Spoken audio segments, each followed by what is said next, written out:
How was San Francisco? Yeah, the Bay was cool, man. I was up there. I went up there to go meet with Trent Williams, with the Niners. Bang, bang, Niner gang. Yeah, okay. Bang, bang. No, Trent and we connected a few years ago. Those aren't familiar with Trent. Trent's left tackle for the 49ers, probably the best left tackle to ever play in the history of the NFL. There you have it. He just made his 12th Pro Bowl, which is a record. I think he's the only player ever to make it to 12 Pro Bowls. And Trent and I connected, a few years ago, met through, who's now a really good friend of mine, his agent, Vince Taylor. And Trent's just a great guy, man. He's just a gigantic teddy bear, literally gigantic. And then teddy bear. He's a big man. I've had him here a few times. Trent's like 6'5", like 318, 320, something like that. And he's a beast of an athlete, man. Yeah. I think he could still dunk a basketball. He was like a really good basketball player. Like, he's a real athlete, which is why when you look at his tape and the way that he plays and the way that he moves, like, the way he puts these DNs on their backs, man, it don't matter who it is. Myles Garrett, don't matter. Like, he's a problem for all of them, and Trent's just one of them OGs, man, who's out there. And on top of that, he's just like a leader in the locker room. I remember a couple years ago when I was up there visiting and I got to go in the locker room and hang out with him and some of the guys on the team for a bit. And, Trent's like locker is literally like in the middle of the locker room, and then everyone else is around him. So, there's a reason why they call him the silverback, right? And like, he's got two lockers with like a velvet rope like around it. And then like one locker is just filled with all this shit. It's just shoes, clothes, helmets, this, that, all this stuff. And the other one is where he puts all his clothes, like, very neatly and everything and stuff. And then he's got like a basketball hoop, like tattoo. So the dude, like literally like 10-foot basketball hoop. So dude's in there shooting jump shots and dunking and all stuff. Wild, wild in the locker room. Okay. But that sums up like what he means to that team and why he's so important to them. And, he really is a leader. I've been really blessed and fortunate to just kind of get to know players on the team, guys in the front office. They always have great things to say about Trent, whether it's a teammate or a front office. They always talk about how important he is to the people there in the locker room and what he means. And he's a really just great guy and solid dude. So I was up there meeting with him because we're working on a cleat for him right now. One of the things that we do at FCTRY LAB is we engineer custom footwear for athletes. So position specific footwear, in this case, position-specific football cleats. We sort of sharpened our teeth with Jalen Ramsey a couple years ago when he was still with the Miami Dolphins, and then that evolved into some other players that we're working with. Trayvon Walker with the former #1 pick who's with the Jacksonville Jaguars, and then Trent Williams, who's, who I mentioned, Hall of Fame left tackle. So,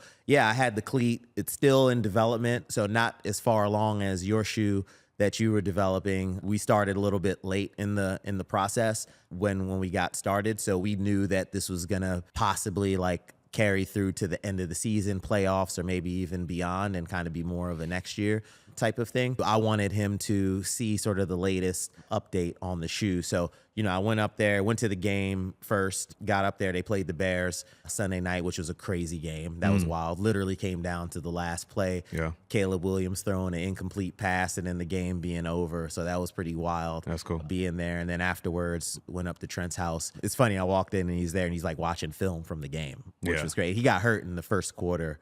The first play of the game, actually. Brock threw an interception, and he was chasing the guy down, running into the end zone, and he, I think, pulled a hammy or something. But, I don't want to – I'm not a reporter on injuries or nothing like that, so I don't want nobody looking at me and be like, allegedly.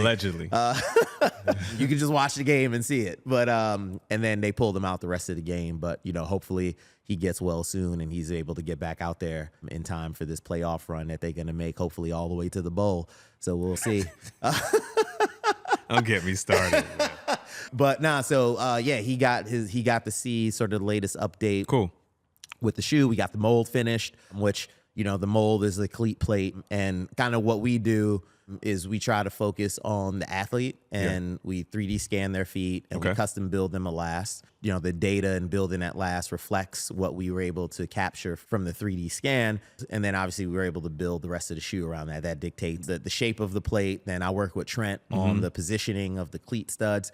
That's generally kind of my philosophy when I'm working with an athlete, whether it's with Jalen or it's a Trent or a Trayvon or beyond, is to really understand like what they want. Yeah. And the way I like to kick that process off and start is, I'm sure you know this as well, is that, you know, every athlete, no matter who you are, especially when they make it to the pros, they all have a favorite pair of shoes that they wish that they could always be playing in. Right. And I want to know what that is. Right. That's and a great like question. Jalen, it was a pair of cleats that he played in at Florida State. There was Nike cleats that he played. He's got like 50 pairs in his garage. Yeah. And he wishes that like they still made that same exact cleat. Yep. Trent has the same thing. Every athlete has it. Yes. They all have it. And I want to know what that is. And I want to know what it is they liked about it. And then I'm taking that. I'm putting that in my notebook for questions that I start asking. Yeah, go ahead. And then I take that combined with sort of a new approach with this 3D scan last that I'm able to build based off of their foot. That plus whatever additional input they have to add to what they think would make that shoe better. Yep. Because the shoes have obviously in their eyes, a lot of these athletes' eyes, especially in the NFL, a lot of them believe that the cleats that are being provided and supplied to them, because a lot of these guys don't have shoe deals. A lot of people think every player in the NFL has a shoe deal. Right. Like 98% of the guys in the NFL do not have contracts. We're about to talk about that. With shoe brands. And the other very small percentage of guys that do have shoe deals are the ones that we can name. And that's it. And even some of the ones that we can name don't have shoe deals either. There are a few. So anyway, to get back to Trent, we were able to, show him that process, or I showed him that process and give him an update on the cleat and where we're at, the plate.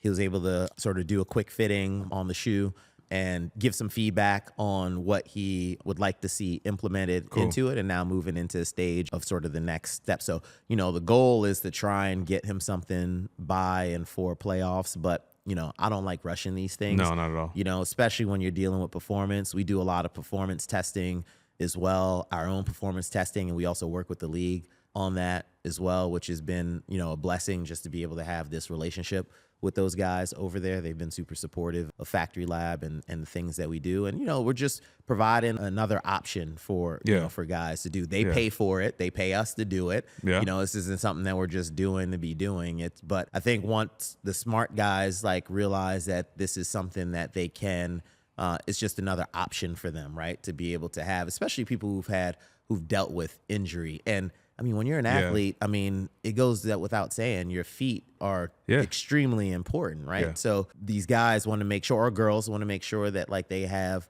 you know, that they have the adequate, you know, footwear, and that isn't necessarily always the case, you know, with the, you know, with the big brands. And that's no knock on what, you know, what they're doing. Everyone has kind of their focuses and their strengths and what they are. And our strength is that because we're small and nimble, we can actually pay more specific attention to each individual athlete and customize the shoe and the cleat for their bodies and who they are and how they play. That's incredible.